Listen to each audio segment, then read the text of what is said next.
Kita juga nggak mau jadi partai politik yang nanti ramenya menjelang pemilu. Jelang pemilu yang tadi doang. kan ujung-ujungnya Betul, jadi betul. nanti nasi lagi, Iya. logistik lagi. Beda orang yang benci sama orang yang memberikan kritik. Mau ngapain aja kayaknya nggak suka deh Iya. gitu ya. Saya sih penasaran nih Bu, kalau misalkan ada hal yang tadi nih nggak sesuai dengan manifestonya Gelora. Kita bukan partai yang bingung bahwa kita itu ada di tengah-tengah pertarungan geopolitik.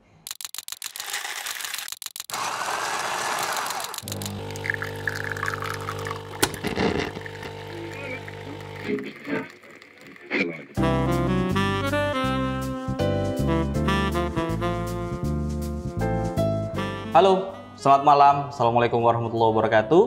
Kita di Cerita Kopi hari ini akan berbincang dengan salah satu Korbit DPP Partai Gelora Indonesia, yaitu Ibu Dr. Sarah Handayani, MKes. Beliau ini selaku Ketua Korbit Kebijakan Publik DPP Partai Gelora Indonesia. Selamat malam, Bu Sarah. Selamat malam. Apa kabar, Bu? Baik, alhamdulillah. Ingat saya nggak, Bu? Ingat dong. Ingat ya? Ya, Waktu di mana? Selalu salam Gelora. Ya, itu kayak jadi waktu kita ketemu di acara Tangsel tuh, Bu. Iya. Saya di MC-nya juga. Itu rame banget sih, crowded. Iya. Itu berarti launching itu ya Gen 170 Gen ya? 170 betul. Pada saat itu Bu Sarah menjabat sebagai saya sebagai ini di bidang perempuan gitu. Oh, bidang perempuan ya. Sebagai sekretaris. Sekarang beralih nih. Iya. Sebagai dapat amanah yang lain. Ketua Korbit Di Korbit Kebijakan Publik. Kebijakan Publik. Iya. Oke. Kebijakan publik tuh berarti harus ada yang memang sudah masuk di pemerintahan dulu. Kan kalau nggak salah di periode yang lalu juga sudah ada, Bu ya? Ya, jadi kalau di kepengurusan yang sebelumnya itu kebijakan publik itu satu bidang. Oke. Tapi di kepengurusan yang sekarang itu Korbit Kebijakan Publik itu ada di bawahnya itu ada klaster kebijakan publik, ada bidang-bidang. Oke, karena Korbit berarti di bawahnya ada bidang-bidang untuk menaungi. Bidang, ya. Berapa bidang, Bu? Ada 8 ya. 8 bidang. Jadi ada bidang pendidikan, ya, kemudian ada ekonomi dan pembangunan, ya, terus kemudian ada lingkungan hidup, ya, ada hukum dan HAM, ada politik dan pemerintahan, ya, terus kemudian juga ada pertanian, ya, ada pertanian dan pangan itu bidang yang penting ya. Oke. Terkait ketahanan pangan juga, Bu ya? Iya. Terus kemudian juga kita ada bidang Hankam juga. Oke, hari Hankam juga. Iya. Semua udah ada ketua bidang masing-masing ya? Sudah. Dan sudah mulai running tuh berarti? Sudah mulai kerja running, ya? iya. Wah, luar biasa. Ini Partai Gelora udah siap banget kayaknya buat pemilu 2029 ya? Karena kita udah dapat arahan dari pimpinan, dari ketum, ya, dari waketum, dan dari sekjen juga ya, memberikan arahan kepada kita untuk bidang-bidang di bawah kebijakan publik itu untuk konsolidasi dan kemudian bekerja. Siap. Bu, mau minum apa sebelumnya? Kopinya enak banget ya. Ini emang saya double job, Bu, di sini. Gitu. Jadi sekaligus host, sekaligus juga saya baristanya.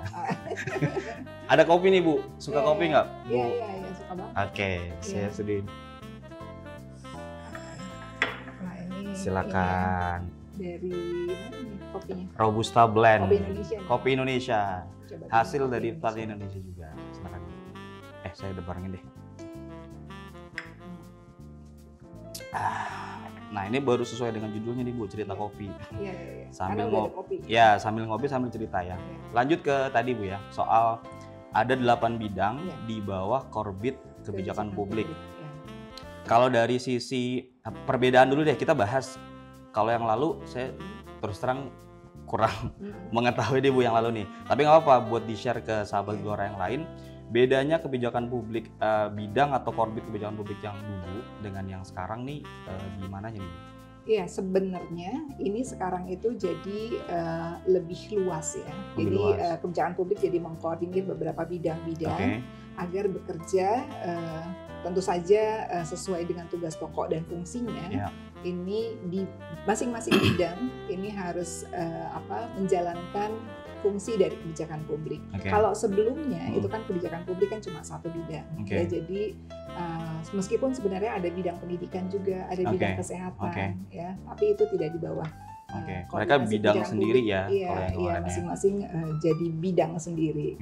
Nah, kita mungkin ini ya, harus flashback ke pendirian Partai Gelora ya. Kalau kita lihat dari manifesto tuh ya, manifesto Partai Gelora 28 Oktober 2019. Itu ada beberapa pesan kunci yang sangat kuat dan ini kaitannya juga ke kebijakan publik.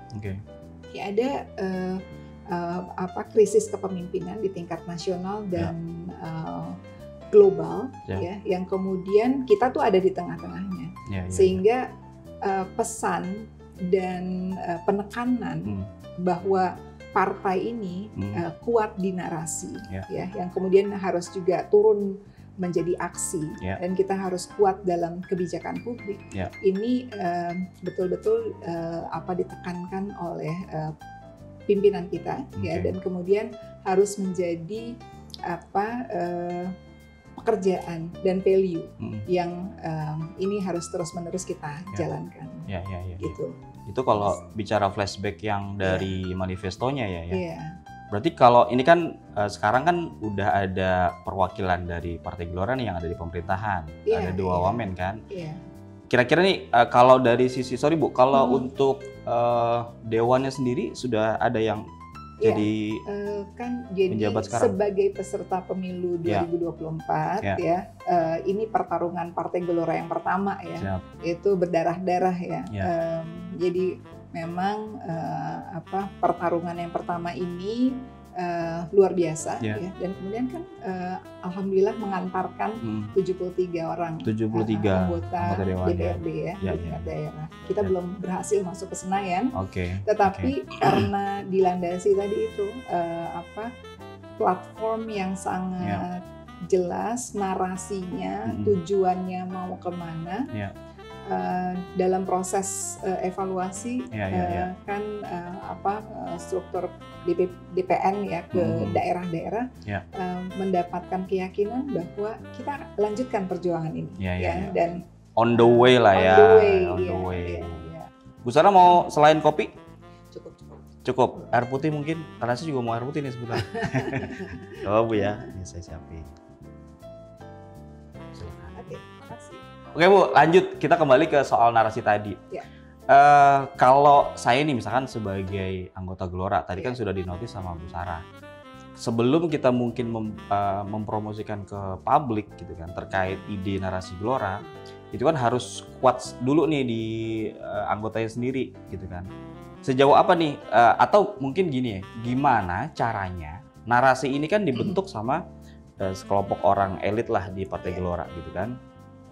Mungkin ketum dan waketum di dalamnya, mungkin juga Bu Sarah di situ segala macam. Bagaimana cara mendeliver ini menjadi sebuah narasi bersama nih di anggota nih gitu. Sebelum ini kemudian kita bisa jual ke publik gitu. Ya, jadi kalau kita bicara soal narasi ya, itu kan artinya itu kita memahami sebenarnya arah perjuangan ya. Arah perjuangan. Nah, ketika itu diperlukan ya untuk kita sendiri sebagai pengurus juga ngerti kita mau kemana sih. Itu artinya satu guidance arah barunya gitu ya, kita mau kemana. Nah, tapi memang setelah itu ada hal yang lebih detail lagi, teknokrasi kan.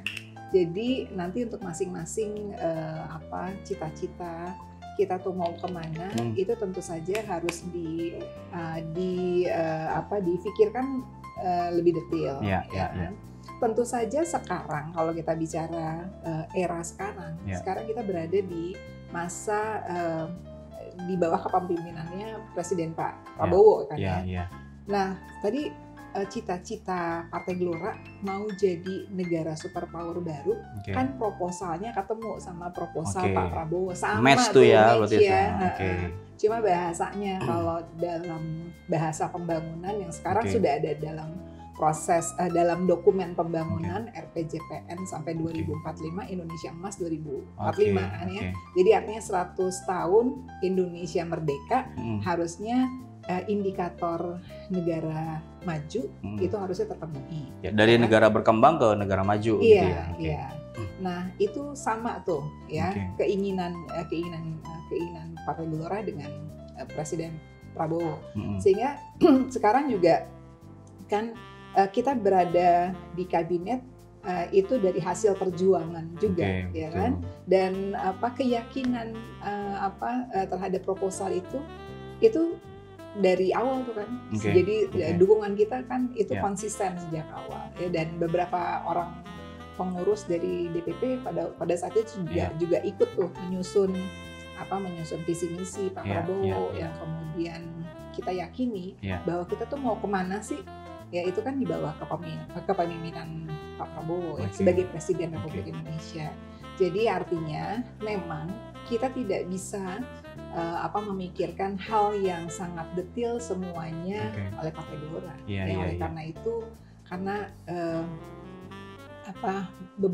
satu hal ya yang ditekankan oleh ketua umum kita, yaitu kita membutuhkan kolaborasi dan kita harus putus polarisasi. Ya, jadi kita harus bersatu, itu modal yang sangat mendasar gitu untuk pembangunan. Jadi di kebijakan publik ini kita juga mengundang nih, Mas, pakar-pakar, ahli, expert yang memang peduli dengan bidang masing-masing dan punya kepakaran, ya itu masuk ke bidang-bidang di Partai Gelora. Ya, itu di sini kita melakukan kajian kebijakan publik, ya seperti misalnya ya contohnya kita melakukan kajian dari keputusan MK nomor 3 tahun yang kemarin baru aja diputusin. Oh, terkait yang pendidikan gratis itu ya? Iya, itu kan ini koneksi ya. Jadi peran kita di Partai Gelora menghubungkan ya kajian itu, dan kemudian kita juga melakukan advokasi nih untuk perjuangan selanjutnya, karena itu sesuai dengan visi misi Partai Gelora. Iya.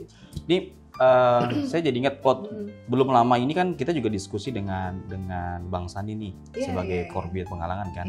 Itu memang arahnya kayaknya dari Partai Gelora tuh mau ke arah sana ya, link and match antara pemerintah dengan masyarakatnya lewat kita sebagai kayak mungkin penyambungnya, kita yang advokasi dan segala macam. Kebijakan publik juga punya arahan ke sana, Bu. Iya, betul. Karena kita kan nggak mungkin kerja sendiri ya, dan kita juga nggak mau jadi partai politik yang nanti ramenya menjelang pemilu. Ya, tadi kan ujung-ujungnya jadi nanti masih lagi logistik lagi. Kita memang konsisten dengan arah perjuangan ya, menuju negara superpower ya. Jadi dengan keaktifan bidang-bidang yang ada di DPP Partai Gelora ya, di tingkat pusat kita nanti harus terhubung dengan kementerian lembaga, dan ini kita sudah lakukan. Ya, jadi kita juga ngerti dengan apa yang didiskusikan di pemerintahan kita bisa memberikan kajian, melakukan kajian dan memberikan masukan, rekomendasi kebijakan. Ya, teman-teman yang di tingkat provinsi demikian pula. Jadi dia akan terhubung sampai dengan ke bawah tuh pemerintah di tingkat provinsi, dan demikian pula yang di kota kabupaten. Bu, tadi kan sering disinggung nih soal link and match antara kita dengan pemerintah pusat nih, dalam hal ini pemerintah Prabowo. Dan kita udah dapet nih 2 wamen gitu kan. Menteri dan wamennya itu ditunjuk prerogatif dari Prabowo nih.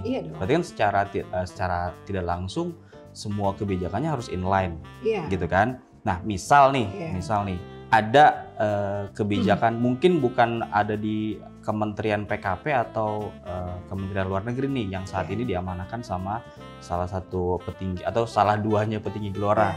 Jangan kebijakan yang lain nggak sesuai nih dengan, atau mungkin bukan nggak sesuai ya, agak perlu dikritisi lah oleh manifestonya Gelora gitu kan. Nah, gimana? Artinya ada bagaimana kalau ada kebijakan yang bertentangan dengan Gelora nih dan manifestonya Gelora. Nah, biasanya sikapnya dari Partai Gelora dalam hal ini khususnya dalam korbit kebijakan publik gimana? Jadi sebenarnya kan seluruh program sebenarnya kita udah bisa baca, itu udah tertulis ya di Paradoks Indonesia tuh udah ada. Ya. Terus jadi kita juga nggak kaget tiba-tiba kok ada Danantara. Ada begini. Kan itu udah ada. Danantara juga udah udah ada. Dan landasan kebijakannya juga udah ada. Jadi kalau kita bicara kebijakan publik kan ada formulasi kebijakan, kan? Itu formulasi kebijakan itu Pak Prabowo itu udah dari 2012 loh. Jadi kita bisa ngelihat pikirannya. Jadi diskusi emang udah panjang Bu ya. Kita punya presiden kan yang memang suka baca, memang suka memperhatikan angka-angka. Ya jadi itu detail ada di situ ya sejak 2012 dan kami itu di Dewan Pakar, saya di Dewan Pakar bersama teman-teman yang lain juga. Jadi kita ngikutin ya prosesnya. Jadi artinya ya tadi ada formulasi kebijakan, ada implementasi kebijakan dan ada monitoring dan evaluasi. Mungkin persoalannya di implementasi biasanya. Di implementasi itu kan jadi ada banyak yang perlu perbaikan. Dalam mekanisme, saya pikir dalam mekanisme implementasi kebijakan itu kita semua nggak boleh diem sih. Memang kita harus punya tools, harus punya ilmunya. Kebijakan publik itu seperti apa? Kan pakai data gitu kan. Melihatnya kan pakai data, bukannya suka dan tidak suka. Beda orang yang benci sama orang yang memberikan kritik. Mau ngapain aja kayaknya nggak suka deh gitu ya. Jadi kita bukan benci, jadi kita memberikan kritik. Itu nggak apa-apa. Asal nanti kan ada rekomendasi kebijakan seharusnya gimana, itulah yang jadi tantangan buat kita dan apa yang disampaikan oleh Ketua Umum kita ya pada saat berkali-kali beliau menyampaikan bahwa kita harus jadi pembelajar, jadi kita harus belajar dan belajar. Saya sih penasaran nih Bu, kalau misalkan ada hal yang tadi nih nggak sesuai dengan manifestonya Gelora, terus cara kasih input ke Prabowo, dan kemudian feedbacknya seperti apa biasanya? Jadi artinya kan setiap sistem itu kan punya jalannya sendiri-sendiri ya. Jadi artinya gimana bisa memberikan masukan untuk perbaikan kebijakan, ya itu yang saya pikir itu ada proses yang kita bisa tempuh ya. Jalur komunikasinya itulah untungnya kita di partai politik. Ya kan ada orang yang misalnya nggak suka nih, dia teriak-teriak aja di jalan, dia nggak punya saluran untuk menyampaikan persoalannya, ya kan dia duduk aja di pinggir jalan, dia teriak-teriak. Padahal benar dia tuh punya persoalan yang harus diadvokasi. Betul. Nah untungnya kalau kita dalam jaringan partai politik ini kita kan ngerti jalur-jalurnya. Jadi mesti saluran lewat mana dan segala macam gitu ya. Kita ngerti, itu yang harus ditempuh. Ini kenapa penting banget Bu? Ini biar juga netizen tahu nih, gitu kan? Artinya nggak serta-merta tadi dari mulai yang Bu Sarah sampaikan, kebijakan yang sudah keluar sekarang itu diskusi memang sudah panjang. Artinya dengan kita memutuskan, dengan Partai Gelora memutuskan bergabung atau tidak, itu udah kajiannya udah lengkap. Jadi kita bukan partai yang bingung. Bukannya tiba-tiba, gue dukung bukan. Gitu. Kita bisa dicek di di sosmed kita ya, digital kita ya kan. Bagaimana sikap, statement dan perjuangan Partai Gelora itu nggak mincla-mincli, nggak bingung, ya. Yang dulunya ada yang dulunya menghujat, terus sekarang berusaha merapat. Kayak saya tahu sih katanya Bu. Ya kan, itu kan mincla-mincli kan. Nah kita enggak, jadi kita itu konsisten dengan arah perjuangan. Jadi artinya semua itu kan kebijakan yang sudah dibuat baik oleh Prabowo dan juga dalam hal ini Partai Gelora, terkait juga yang ada di bawahnya Bu Sarah nih, Korbit Kebijakan Publik, itu nggak instan lah semuanya, semua kajian. Nah yang kedua, cara untuk memperbaikinya nih sekaligus buat ke warga masyarakat Indonesia nih, kalau mau menyalurkan aspirasi yang benar, salah satunya lewat jalur partai politik ya Bu ya. Jadi nanti kalau misalnya teman-teman, kita kan masih dalam proses melengkapi struktur di tingkat provinsi, di daerah ini sampai nanti ke tingkat kecamatan. Nah teman-teman yang jadi anggota, simpatisan, relawan itu punya jalur berkomunikasi dan ini kan kita juga termasuk sedang melengkapi struktur di daerah ya untuk kebijakan publik. Tentu kalau orang-orang yang punya cita-cita sama, ya kan, orang yang punya keinginan untuk memperbaiki bangsa ini, kita mesti menyadari bahwa sekarang ini kita lagi masa damai. Iya. Nanti perangnya itu pada saat jelang pemilu nanti ya. Dan kalau kita mau masuk ke dalam kekuasaan, ya udah konsekuensi yuk kita sama-sama nanti bertarungnya tuh pada saat